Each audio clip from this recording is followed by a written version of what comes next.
سورۃ الاعراف رکوع نمبر 21 آیت نمبر 171۔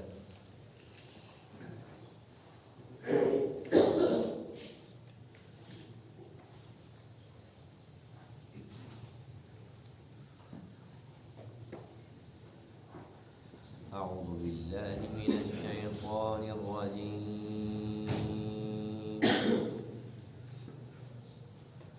بسم اللہ الرحمن الرحیم۔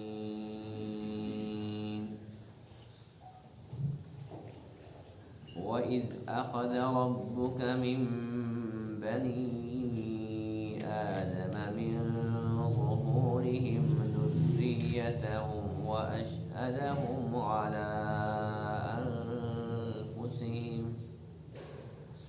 أَلَسْتُ بِرَبِّكُمْ قَالُوا بَلَى شَهِدْنَا أَن تَقُولُوا يَوْمَ الْقِيَامَةِ إِنَّا كُنَّا عَنْ هَذَا غَافِلِينَ أَوْ تَقُولُوا إِنَّمَا أَشْرَكَ آبَاؤُنَا مِن قَبْلُ وَكُنَّا ذُرِّيَّةً مِّن بَعْدِهِمْ أَفَتُهْلِكُنَا بِمَا فَعَلَ الْمُبْطِلُونَ وَكَذَلِكَ نُفَصِّلُ الْآيَاتِ وَلَعَلَّهُمْ يَرْجِعُونَ۔ صدق اللہ العظیم۔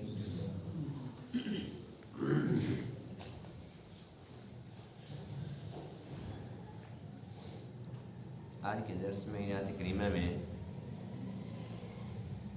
وعدہ الست کا ذکر ہے، جو کہ ایک مشہور ترین وعدہ ہے جو اللہ تعالیٰ نے تمام روحوں سے لیا۔ تمام ارواح کو اللہ تعالیٰ نے ارشاد فرمایا، الست بربکم، کیا میں تمہارا رب نہیں ہوں؟ قالوا بلا، سب نے کہا کیوں نہیں۔ تمام روحوں نے اللہ تعالیٰ کے رب ہونے کا اقرار کیا۔ ان آیت کریمہ کے اندر ایک تو وعدہ الست کے متعلق یہ بات ہے کہ تمام روحوں نے اقرار کیا تھا، دوسری اس کی وجہ بھی ہے کہ اللہ تعالیٰ نے یہ وعدہ کیوں لیا تھا۔ اللہ فرماتے ہیں کہ یہ وعدہ ہم نے اس لیے لیا کہ قیامت کے دن جب یہ سب کے سب میرے سامنے کھڑے ہوں گے تو کوئی یوں نہ کہے کہ ہمیں تو اس چیز سے بالکل بے خبر رکھا گیا، ہمیں تو پتہ ہی نہیں تھا۔ کوئی یوں نہ کہے کہ بھی ہمارے جو بڑے تھے بس وہ شرک کرتے تھے اس لیے ہم بھی شرک کرتے رہے، اب ہمارا تو کوئی قصور نہیں ہے، ہمیں تو نہیں پتہ توحید کیا چیز ہے۔ تو اللہ فرماتے ہیں کہ ہم نے تمام روحوں سے پہلے ہی وعدہ لے لیا کہ تم سب اقرار کر چکے ہو کہ میں تمہارا رب ہوں اور میں ہی رب ہوں اور کوئی رب نہیں ہے۔ تو پہلا سبق ہی توحید کا سبق تھا۔ یہی وجہ ہے کہ قبر کے اندر سب سے پہلا سوال کون سا ہونا ہے؟ من ربوں کا۔ پہلا سوال اس لیے رب کے بارے میں ہونا ہے کہ سب سے پہلے اللہ نے یہ تو پوچھا تھا الست بربکم، کیا تمہارا رب نہیں ہوں؟ جب پہلے ہی اللہ نے پوچھ لیا اور سب نے مان لیا، قالوا بلا، سب نے کہا کیوں نہیں، تو پھر اللہ تعالیٰ قیامت سے پہلے قبر کے اندر سب سے پہلے یہی سوال پوچھتے، سب سے پہلے بتاؤ من ربوں کا، تمہارا رب کون ہے؟ اور فرمایا کہ قیامت کے دن جب سب کے سب ہمارے سامنے کھڑے ہوں گے اس وقت کوئی بندہ عذر پیش نہیں کر سکتا کہ جی مجھے تو پتہ ہی نہیں تھا۔ کوئی بندہ اگر پوری زندگی شرک کرتا رہا اور اللہ تعالیٰ پوچھتے ہیں کہ تو نے کیوں شرک کیا، تو وہ یوں کہتا ہے جی میں نے تو دیکھا تھا کہ میرا باپ بھی یہی کرتا تھا، میرا دادا بھی یہی کرتا تھا، ہمارے بڑے سب کچھ ایسا کرتے تھے۔ جب اللہ اس کو سزا دینے لگے تو وہ کہتے دیکھو اے میرے اللہ میرے تو قصور نہیں ہے، جس گھر کے اندر میں پیدا ہوا وہاں سب کچھ یہی کچھ ہوتا تھا، میرے تو کوئی قصور نہیں ہے۔ تو اللہ فرماتے ہیں کہ ہم نے پہلے ہی خبردار کر دیا کہ ہر ایک سے توحید کے بارے میں ضرور پوچھا جائے گا، اور یہ وہ عقیدہ ہے کہ چونکہ سب سے پہلے اللہ کے سامنے سب لوگ اقرار کر چکے ہیں عالم ارواح کے اندر، اس لیے اس میں کوئی گنجائش والی بات نہیں ہے، کوئی عذر بچ ہی نہیں گیا کہ کوئی یوں کہے جی مجھے پتہ نہیں تھا، مجھے ماحول ایسا ملا، جو بھی تھا، لیکن جب اللہ کے سامنے اقرار کیا تھا تو اس کو خود پھر یاد میں رکھنا چاہیے تھا۔ اللہ فرماتے ہیں کہ ہم نے تو وضاحت کے ساتھ یہ ساری کی ساری بات تمہیں سمجھا دی ہے، اب تمہاری مرضی کی بات ہے کہ جب تم میرے پاس آؤ گے تو تم کیا لے کے آؤ گے، توحید لے کے آؤ گے یا شرک لے کے آؤ گے۔ وَإِذْ أَخَذَ رَبُّكَ، اور جب نکالا تیرے رب نے، من بنی آدم من ظہورہم ذریتہم، بنی آدم کی پشتوں سے ان کی اولادوں، وَأَشْهَدَهُمْ عَلَىٰ أَنفُسِهِمْ، اور ان کو گواہ بنایا اپنی ہی جانوں پر۔ اور اللہ نے فرمایا أَلَسْتُ بِرَبِّكُمْ، کیا میں تمہارا رب نہیں ہوں؟ قالوا، سب نے کہا بلا، کیوں نہیں، شہیدنا، ہم اس بات پر گواہ ہیں، ان تقولوا یوم القیامہ، یہ وعدہ اس لیے اللہ نے لیا کہ تم یوں نہ کہہ سکو قیامت کے دن انا کنا عن ھذا غافلین، کہ بے شک ہم تو اس معاملے میں غفلت میں پڑے رہے، او تقولوا، یا تم یوں نہ کہو انما اشرک آباؤنا من قبل، کہ بے شک ہمارے ابا و اجداد نے شرک کیا تھا اس سے قبل، وَكُنَّا ذُرِّيَّةً مِّن بَعْدِهِمْ، اور ہم تو ان کے بعد ان کی اولاد تھے، جیسا انہوں نے ہمیں سبق دیا ہم نے وہی کچھ کرنا تھا۔ أَفَتُهْلِكُنَا، کیا پس تو ہمیں ہلاک کرتا ہے، بِمَا فَعَلَ الْمُبْطِلُونَ، اس وجہ سے جو باطل پرست لوگوں نے کی، یعنی کہ ہمارے بڑوں نے شرک کیا تھا تو سزا انہی کو دو، ہمیں نہ دو۔ وَكَذَلِكَ نُفَصِّلُ الْآيَاتِ، اور اسی طرح ہم تفصیل کے ساتھ بیان کرتے ہیں آیات کو، وَلَعَلَّهُمْ يَرْجِعُونَ، اور تاکہ یہ لوگ لوٹ کر آ جائیں۔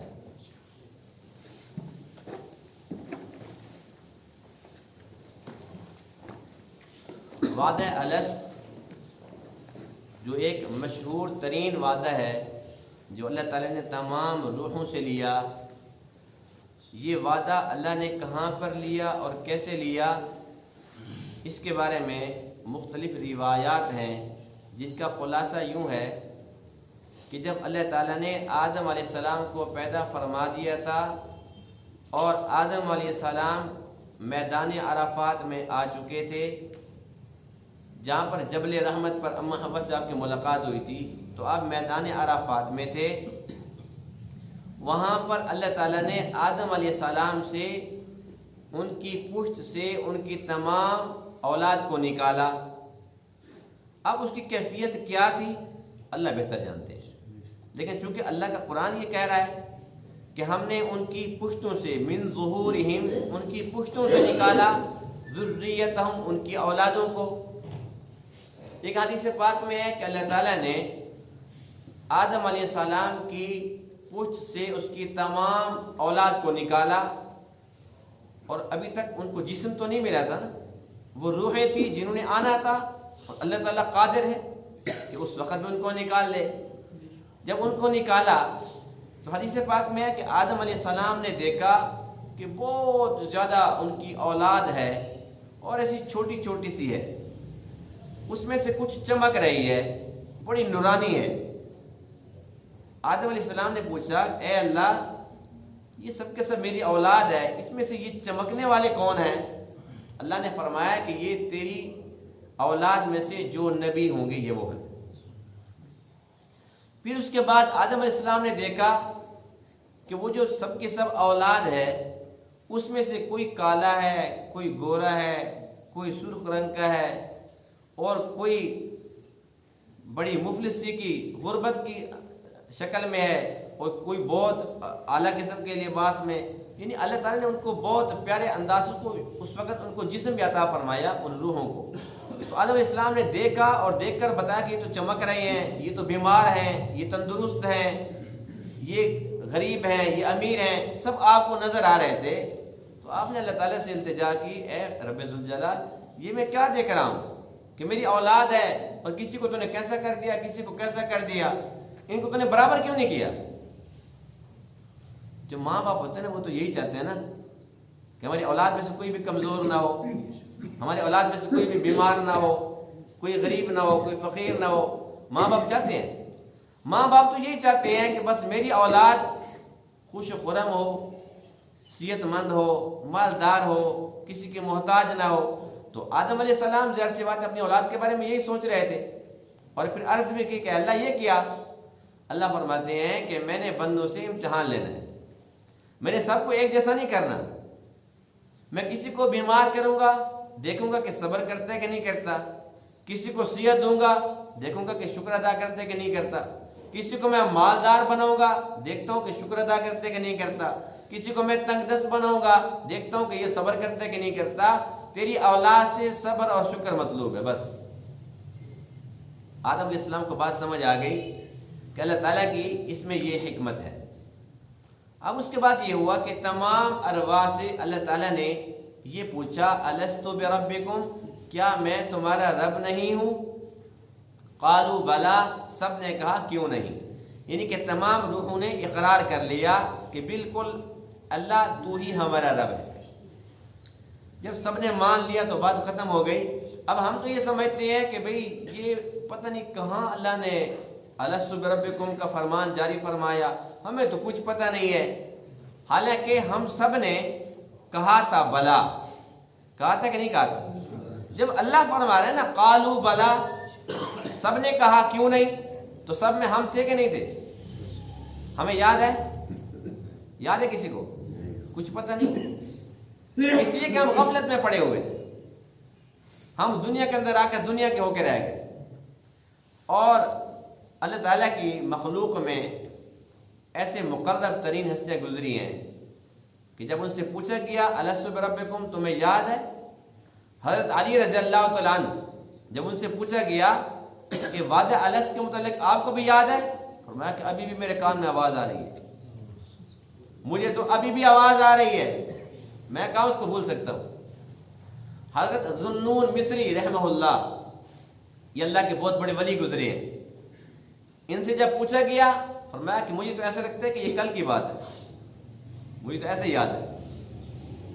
تو جو اللہ کے مقرب ہوتے ہیں انہیں وہ یاد ہوتا ہے، جو ہماری طرح کے ہوتے ہیں گناہ گار غفلت میں پڑے ہوئے، وہ کہتے ہیں جی پتہ نہیں، لیکن یاد ہو یا نہ ہو اللہ کا قرآن اس بات کا گواہ ہے کہ سب نے اقرار ضرور کیا تھا۔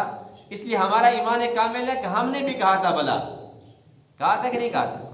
سب نے کہا تھا الحمدللہ، اور ہم اللہ کا شکر ادا کرتے ہیں کہ اس وقت ہم نے بھی کہا کہ اللہ تو ہی ہمارا رب ہے، اور اللہ تعالیٰ کا اس سے زیادہ شکر ادا کرتے ہیں الحمدللہ کہ ہم اس وعدے پر اب بھی قائم ہیں۔ قائم ہے کہ نہیں ہے؟ تو سب کہتے ہیں الحمدللہ، یہ اللہ کا بڑا شکر ہے۔ ورنہ پوری دنیا کے اندر کتنے لوگ ایسے ہیں جو اللہ کو نہیں مانتے، کچھ ایسے جو اللہ کو خالق تو مانتے ہیں مالک نہیں مانتے، کچھ خالق اور مالک بھی مانتے ہیں لیکن وہ اللہ کو وحدہ لا شریک نہیں مانتے۔ لیکن عالم ارواح میں تو سب نے کہا تھا بلا، تو وہ یہاں آ کر بھٹک گئے۔ اس لیے حدیث پاک میں ہے کل مولود یولد علی الفطرہ، ہر بچے جو پیدا ہوتا ہے تو وہ فطرت پہ پیدا ہوتا ہے، اور فطرت جو ہے وہ اسلام ہے۔ فطرت وہی ہے جب سب نے کہا تھا بلا، کیوں نہیں، اے اللہ تو ہی ہمارا رب ہے، تو سب نے کہا تھا۔ اس لیے ہر بچہ جو پیدا ہوتا ہے تو سب سے پہلے وہ اسلام پر ہی پیدا ہوتا ہے۔ فرمایا کہ اس کے ماں باپ اس کو یہودی یا عیسائی کر دیتے ہیں، ورنہ جب پیدا ہوا تو مسلمان ہی تھا۔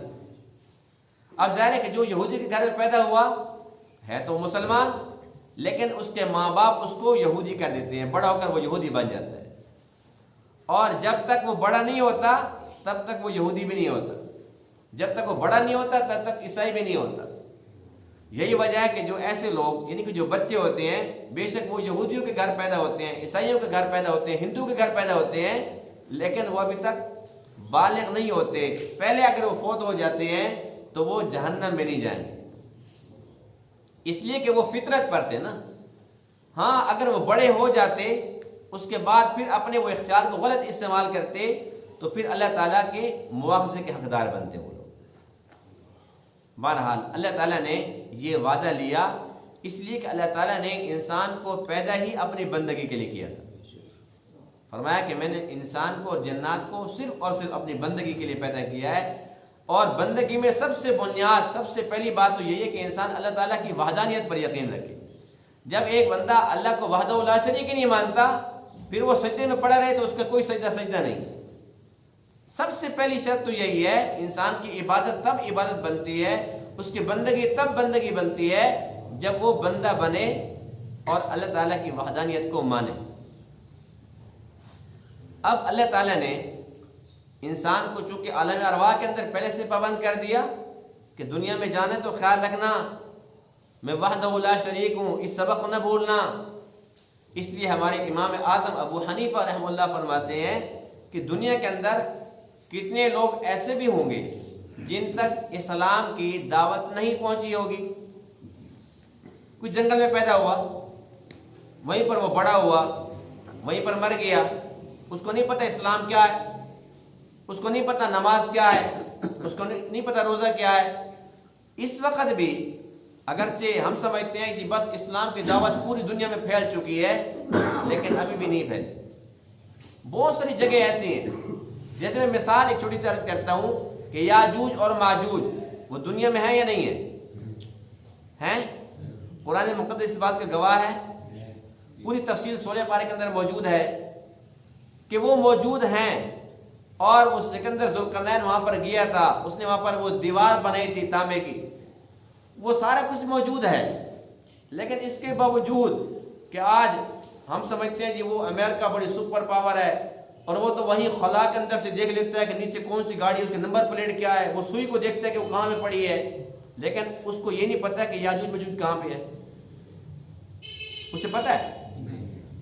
تو یہ اللہ کے علم میں ہے نا، لیکن وہ ہیں، اس لیے کہ یہ بات قرآن میں حدیث میں حق سچ ہے۔ اگر ان کو پتا ہوتا تو یہ اس کو چھپاتے، پوری دنیا کو دکھاتے کیمرہ لگا کے کہ یہ دیکھو یہ یاجوج ماجوج۔ اسی طریقے سے حدیث پاک میں ہے کہ دجال پیدا ہو چکا ہے۔ ایک صحابی کا واقعہ لکھا ہے، وہ صحابی کہتے ہیں کہ میں گیا اور میں سفر کر رہا تھا، اچانک اس جزیرے کے اوپر میں پہنچ گیا اور میں نے دیکھا کہ وہ زنجیروں کے اندر جکڑا ہوا ہے۔ اس نے مجھے سوالات کیے، یعنی کہ دجال اس وقت بھی موجود تھا، اللہ کے نبی کے دور میں، صحابی خود دیکھ کر آتے ہیں، لیکن دجال اس وقت سے اب تک موجود ہے کہ نہیں ہے؟ کسی کو پتہ ہے کہ وہ کہاں پہ ہے؟ تو جب جس سے ملاقات ہو گئی ہے اللہ نے اس کو مخفی کر دیا۔ اسی طریقے سے بے شمار انسان ایسے اب بھی موجود ہیں جو دنیا کے ایسی ایسی جگہوں پہ رہتے ہیں جہاں پر ان کو کچھ نہیں پتا، نماز کیا ہے، روزہ کیا ہے، حج کیا ہے، زکوٰۃ کیا ہے، کچھ خبر نہیں ہے۔ ہمارے امام صاحب امام ابو حنیفہ علیہ رحمہ فرماتے ہیں کہ قیامت کے دن اللہ تعالیٰ ایسے لوگوں سے نہیں پوچھے گا نمازیں پڑھی تھی کہ نہیں پڑھی تھی، ان کو پتہ ہی نہیں۔ اللہ نہیں پوچھے گا کہ تم نے روزے رکھے کہ نہیں رکھے، اللہ نہیں پوچھے گا تم نے زکوٰۃ دی کہ نہیں دی، اللہ نہیں پوچھے گا حج کیا کہ نہیں کیا، حالانکہ یہ اسلام کے ارکان ہیں، لیکن اللہ ضرور پوچھے گا ایسے ہی لوگوں سے کہ بتاؤ میرے بارے میں تمہارا کیا خیال ہے۔ اگر وہ کہیں گے کہ اللہ تو ہمارا رب ہے اور تو وحدہ لا شریک ہے، اللہ تعالیٰ ان کو جنت میں ڈال دے گا۔ اور اگر وہ کہیں گے کہ وہ کہیں گے اللہ ہمیں پتہ ہی نہیں ہے، ہم تو تجھے بھی نہیں جانتے اور ہمیں نہیں پتا کہ تو وحدہ لا شریک رب ہے، اللہ فرمائے گا کہ ان کو جہنم میں ڈال دو۔ اس لیے امام صاحب فرماتے ہیں کہ دیکھو نماز کے لیے، روزے کے لیے، اسلام کے دیگر احکام کے لیے، ارکان کے لیے ضروری تھا کہ ان تک وہ تبلیغ ہوتی، ان کو پہلے بات پہنچائی جاتی، سمجھائی جاتی، پھر اس کے بعد ان سے حساب لیا جاتا، یہ حق کی بات ہے۔ لیکن اللہ کا وجود اور توحید باری تعالیٰ یہ ایسی چیزیں ہیں کہ اس کے لیے کوئی ضروری نہیں ہے کہ انسان کو تبلیغ کی جائے اور اس تک یہ پیغام پہنچے تو پھر وہ اللہ تعالیٰ کو مانے۔ اللہ فرماتے ہیں کیا میں نے تمہیں آنکھیں نہیں دی، میں نے تمہیں دماغ نہیں دیا؟ ہر روز صبح ہوتی تھی کیا خود بخود ہوتی تھی؟ ہر روز شام ہوتی تھی کیا خود بخود ہوتی تھی؟ یہ سورج چاند ستارے ہر روز ان کو تم دیکھتے تھے، اپنی رفتار سے چلتے ہیں، ان کی رفتار میں کبھی کوئی تبدیلی نہیں آتی۔ اتنا بڑا آسمان ہے بغیر عمد ترونہا، اتنی بڑی چھت بغیر کسی ستون کے اپنی آنکھوں سے تم دیکھتے تھے۔ اللہ تعالیٰ کی قدرت کی نشانیاں کتنی زیادہ ہیں، ان میں تم غور و فکر نہیں کر سکتے تھے۔ یہاں تک کہ اللہ کا قرآن کہتا ہے کیا تم اپنے آپ کے اندر غور و فکر نہیں کرتے؟ وفی انفسکم افلا تبصرون، اگر کوئی انسان جان بوجھ کے اندھا بنتا ہے، اسے اتنا بڑا آسمان، زمین، سورج، چاند، ستارے، یہ سب کچھ نظر نہیں آتا، اللہ فرماتے ہیں کہ اپنا جسم تو نظر آتا ہے، اتنی چھوٹی چھوٹی آنکھیں ہیں اور کہاں کہاں تک دیکھ رہی ہیں، اور ایک انسان دیکھتے کہتا ہے کہ یہ سرخ ہے، سفید ہے، سیاہ ہے، یہ میرا دوست ہے، یہ میرا دشمن ہے، آنکھیں بند ہیں اور آواز سن کے کہتا ہے یہ میرے والد کی آواز ہے، یہ میرے دوست کی آواز، یہ میرے بھائی کی آواز، یہ میرے بیٹے کی آواز۔ یہ رنگوں کی پہچان، آوازوں کی پہچان کس نے دی؟ ایک انسان کھاتا ہے اور ہضم ہو جاتا ہے، گوشت کھاتا ہے تو ہضم ہو جاتا ہے، کیا اندر کو اسٹیل کی فیکٹری لگی ہوئی ہے، کوئی کارخانہ لگا ہوا ہے؟ میدا بھی تو گوشت کا ہے، جو گوشت ہم کھاتے ہیں اس کو ہضم کرتا ہے، خود بھی تو گوشت کا ہے، اس گوشت کو کیوں ہضم کرتا؟ ہم سانس لیتے، کھاتے پیتے ہیں، پتہ نہیں پانی کہاں جا رہا ہے، ہماری یہ کھانا کہاں جا رہا ہے۔ اللہ تعالیٰ کی قدرت کی بے شمار نشانی ہیں جو انسان کے جسم کے اندر موجود ہے۔ اسی لیے اللہ تعالیٰ قیامت کے دن کسی اور چیز کے بارے میں پوچھے یا نہ پوچھے، توحید کے بارے میں ضرور پوچھے گا، اور اس کو یہ حق حاصل ہے۔ حق ہے کہ نہیں؟ اسی لیے فرمایا کہ جو موحد ہوگا وہ کامیاب ہو جائے گا، اور اگر کسی نے شرک کر لیا، وہ لاکھ اس کے اندر عذر پیش کرے کہ مجھے تو کچھ پتہ نہیں تھا، مجھ تک دعوت نہیں پہنچی تھی، یا وہ یوں کہے انما اشرک آباؤنا من قبل، بھئی ہمارے آباء و اجداد ایسا کرتے تھے، وَكُنَّا ذُرِّيَّةً مِّن بَعْدِهِمْ، اس کے بعد ہم بھی تو ان کے گھر میں پیدا ہوئے، ہم بھی تو ان کے بچے تھے، ہم نے ان کو دیکھا وہ کرتے تھے، ہم بھی کرنے لگ گئے، ہمارا کیا قصور ہے؟ اللہ فرماتے کہ نہیں، ہر ایک اس چیز کا پابند ہے کہ اپنے عقیدے کی اصلاح کرے، اپنے عقیدے کو درست رکھے، بے شک وہ مشرک کے گھر کیوں نہیں پیدا ہوا۔ ابراہیم علیہ السلام کہاں پیدا ہوئے تھے؟ آزر کے گھر۔ وہ کیا کام کرتا تھا؟ بت بناتا تھا، بت بیچتا تھا اور بتوں کو پوجتا تھا۔ ظاہر سی بات ہے کہ وہ شرک کے ماحول میں ایک اتنے بڑے مشرک کے گھر پیدا ہوتے ہیں، لیکن وہ واحد ہیں۔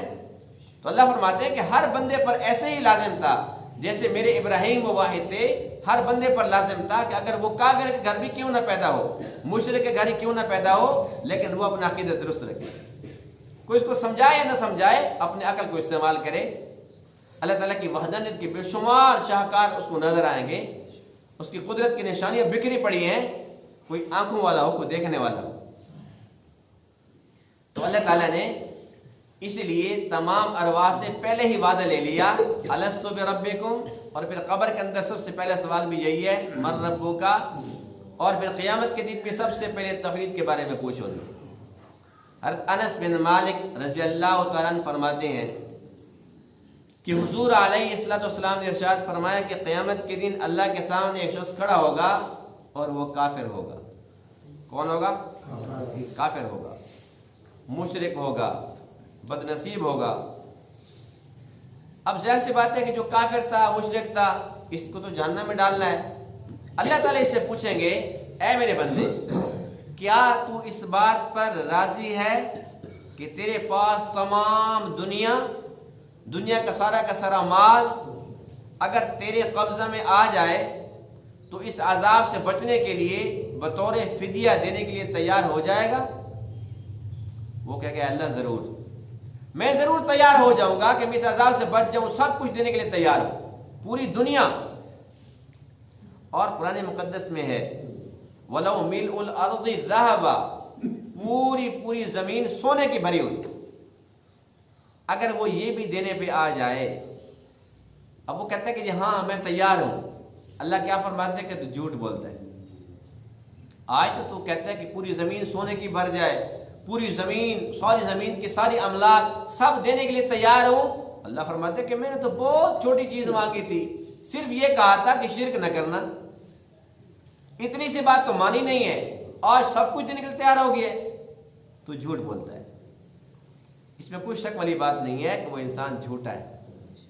اللہ تعالیٰ نے کتنی آسان بات کی، کتنی آسان بات ہے کہ صرف اور صرف میرے پاس توحید لے کے آ جاؤ، کچھ نہیں چاہیے، توحید لے کے آ جاؤ، تمہاری نمازیں جیسی ٹوٹی پھوٹی ہیں سب چل جائیں گے، تمہارے روزے صرف نام کے روزے ہیں چل جائیں گے، تمہارا حج صرف نام کا حج ہے، زکوٰۃ صرف نام کی زکوٰۃ، سب کچھ قبول کرنے کے تیار ہوں، لیکن عقیدے کے اندر ملاوٹ یہ برداشت نہیں۔ اس لیے ہمارا ایمان کامل ہے کہ کوئی انسان نماز وضو کے ساتھ جنت میں نہیں جا سکتا جب تک عقیدہ درست نہ ہو۔ سب سے بنیادی بات ہے کہ عقیدہ درست ہو، اور جس انسان کا عقیدہ درست ہوگا اللہ تعالیٰ اس کے تھوڑے اعمال کو بھی قبول فرما دے گا، اپنا فضل فرمائے گا اور اس کو جنت میں داخل فرما دے گا۔ اور جس کا عقیدہ درست نہیں ہے وہ پہاڑوں کے برابر اگر اعمال لے کر آئیں گے، لیکن اللہ فرماتے ہیں فَلَا نُقِيمُ لَهُمْ يَوْمَ الْقِيَامَةِ وَزْنًا، ہم نے قیامت کے دن ان کا وزن ہی نہیں کرنا۔ یہ تو ردی ہے، یہ جیسے سمندر کی جھاگ ہوتی ہے، اس کی کوئی ویلیو نہیں ہے، کوئی وقت نہیں ہے، ہم نے اس کا وزن ہی نہیں کرنا۔ ہم اللہ کا شکر ادا کرتے ہیں الحمدللہ کہ ہم شرک سے پاک ہیں، ہمارے پلے اور کچھ نہیں۔ یہی ایک عقیدہ ہے الحمدللہ، اور ہم اللہ سے دعا کرتے ہیں کہ اللہ تعالیٰ ہمارا خاتمہ اس عقیدے توحید پہ فرما دے، اس ایمان پہ ہماری موت آ جائے۔ اس لیے کہ دیکھو یہی ایک بنیاد ہے عقیدہ۔ ایک انسان اگر شرک سے بچ جاتا ہے، ایک انسان اگر مومن اور موحد بن جاتا ہے، اس کے بعد جیسے بھی ہیں یہ تو مانتے ہیں نا کہ اللہ کے فضل کے بغیر کوئی جنت میں نہیں جا سکے گا۔ اللہ کا فضل تو ہونا ہے۔ جب اللہ کے نبی نے فرمایا نا کہ اللہ کے فضل کے بغیر کوئی جنت میں نہیں جا سکتا، تو امی عائشہ نے عرض کیا اللہ کے رسول کیا آپ بھی؟ فرمایا کہ ہاں میں بھی، اللہ کے فضل کے بغیر میں بھی نہیں جا سکتا۔ تو سب اللہ کے فضل کے محتاج ہیں، ہم اللہ سے اللہ کا فضل مانگتے ہیں کہ یا اللہ ہم بڑے کمزور ہیں، ہمارے پلے کچھ نہیں ہے، نمازیں روزے جو کچھ ہم کر رہے ہیں ان کو تو نماز کو نماز کہتے ہوئے شرم آتی ہے، یہ برائے نام سجدے ہیں، بس صرف تجھ سے تیرا فضل مانگتے ہیں، تیرا فضل شامل حال ہو جائے۔ یہ ہمارا ایک عقیدہ ہے جو کہ ہے تو یہ بھی برائے نام، لیکن بل اپنے طور پر کوشش کی ہے کہ اس کے اندر ملاوٹ نہ ہو۔ اللہ فرماتے ہیں کہ میرا اٹل فیصلہ ہے کہ جو بندہ مشرک ہے اس کی تو بخشش نہیں ہے، ان اللہ لا یغفر ان یشرک بہ، اس کی تو بخشش کرنی ہی نہیں میں نے، ویغفر ما دون ذلک لمن یشاء، اس کے علاوہ جس کو چاہوں گا معاف کرتا ہوں۔